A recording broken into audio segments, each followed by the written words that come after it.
At the time, I couldn't do nothing about it. October 22nd, 1968. Charles Holt was 19 at the time, living in an institution for boys in Butner, North Carolina, when his life was drastically changed, without his consent.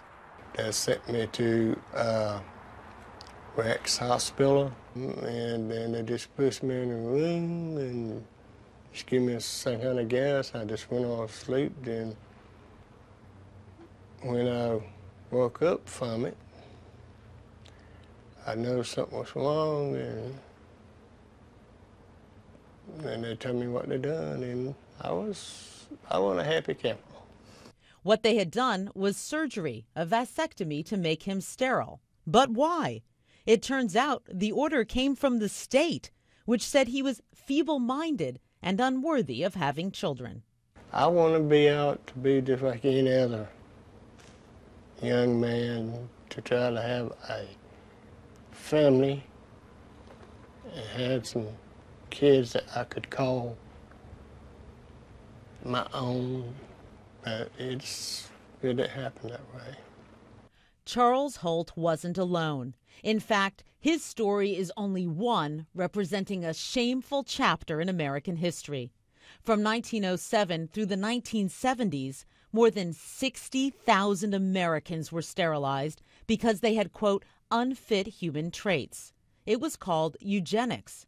The goal? Breed out those considered to be a burden on the rest of society and make, quote, better human beings tomorrow.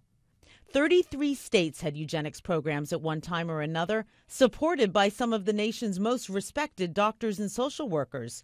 Even the Supreme Court approved it. Oliver Wendell Holmes wrote in one 1927 case, 3 generations of imbeciles are enough. In North Carolina, anyone, a parent, a teacher, a neighbor, could ask the state eugenics board to have someone sterilized. Some victims were developmentally disabled, living in institutions. Records show others were living at home, forced to go under the surgeon's knife because they were paupers, or because they were blind or deaf or had syphilis. You could be sterilized if you were sexually promiscuous. Or if you were paralyzed or not physically attractive, they have a skin disorder, this person's not fit to reproduce. The state of North Carolina has tasked Charmaine Fuller Cooper to uncover this frightening past. The first time last year that I actually had to read an actual eugenics board record of an individual patient case file, I literally sat at my desk and cried for about 15 minutes.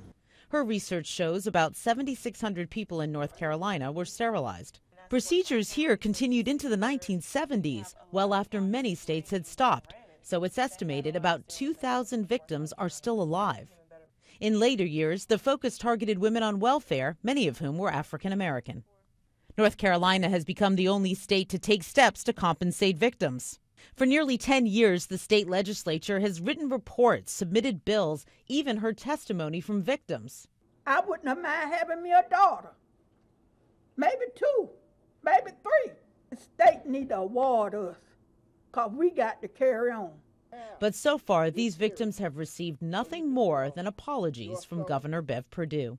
I just came here as a woman, as a mama, and as a grandmama, and as governor of the state, quite frankly, to tell you it was wrong. Compensating victims could cost tens of millions of dollars during a time of budget cuts.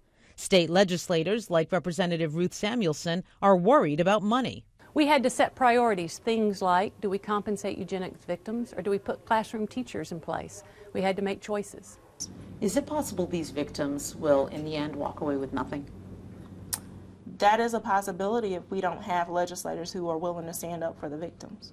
Charles Holt knows he may never see a dime. So the state of North Carolina has said they're sorry. Is that enough? No. What more do they need to do? I think they should give us some compensation off of it. 2012 could be the year the legislature acts. Charles Holt holds out hope for an award he says will fit the crime done to him more than 4 decades ago. What's just horrible is they did this to person after person after person. Yes, ma'am. It's real. It's just disgusting. Elizabeth Cohen, CNN, Linwood, North Carolina.